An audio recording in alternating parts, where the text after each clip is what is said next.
My name is Karaoke David, psychology student and a senior peer counselor, Egerton University. Thanks for choosing to watch. Today we're going to talk about self-esteem.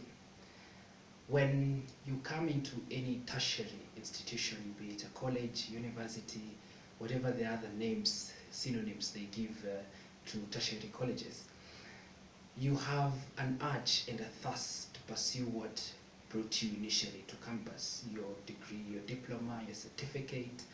You want to achieve something academically, broaden your spectrum of thinking.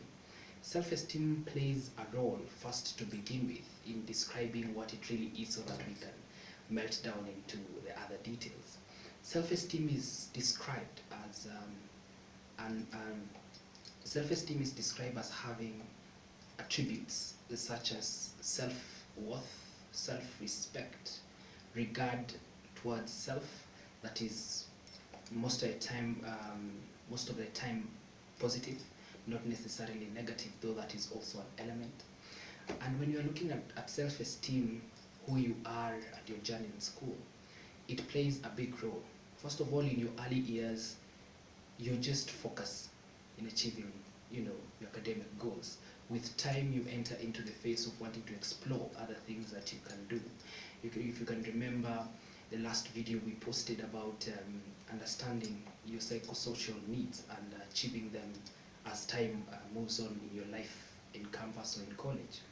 Then this time you just want to, through your academic journey, you want to explore other avenues, maybe your sports, maybe your talents. What are these skills you have in standing in before people, making people, arranging for events and making them happen. These are skills that you realize you need to nurture, talents you need also to nurture. Then you need to have an improved or a highly positive self-esteem, such that these things, even if they have their own unique challenges that are specific to, to them, you can positively and aggressively tackle the issues that you face with regard to nurturing who you really want to be in your path towards success.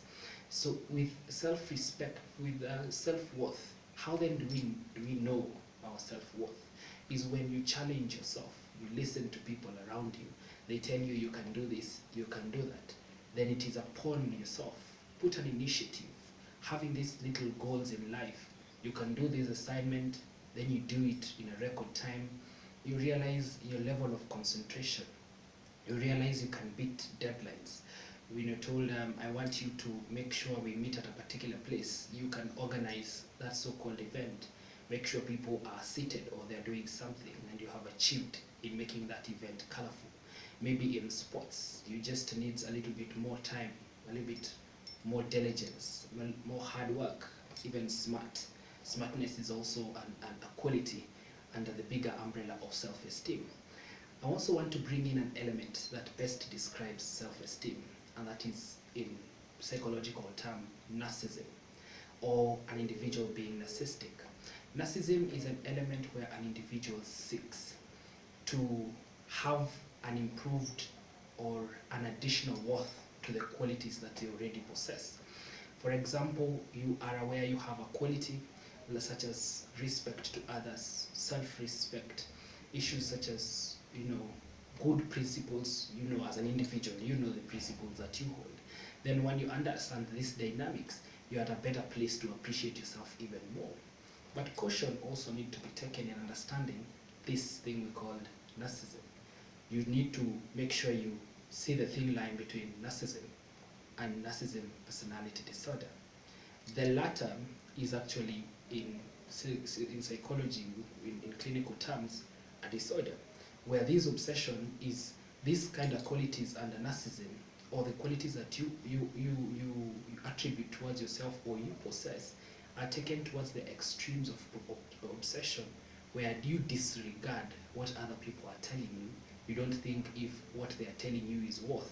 Somebody tells you that was not worth, your communication is a bit offline, you need to work on this. So it becomes a fight. I don't want to know what you want to do, I know this, I know that, don't tell me this. So it blocks and it denies you the benefit and the joy of learning from other people.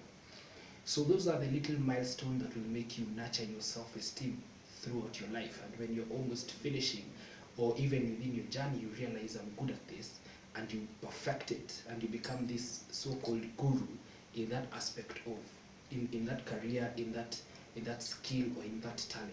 And believe you me, you can stand even in front of crowds. Believe you me, you can sit in an interview thereafter. Believe you me, you can convince other people that you can work with them because you have worked on your skill before and it has worked. So that is about self-esteem and how to nurture it. Make sure you give us a feedback on our commentary section. Tell us what you want to learn more so that we can work also on that. And I also want you to be involved in our own conversations and the videos we are going to post. Make sure you tell a friend to tell a friend, and please subscribe. And thank you for watching. Cheers.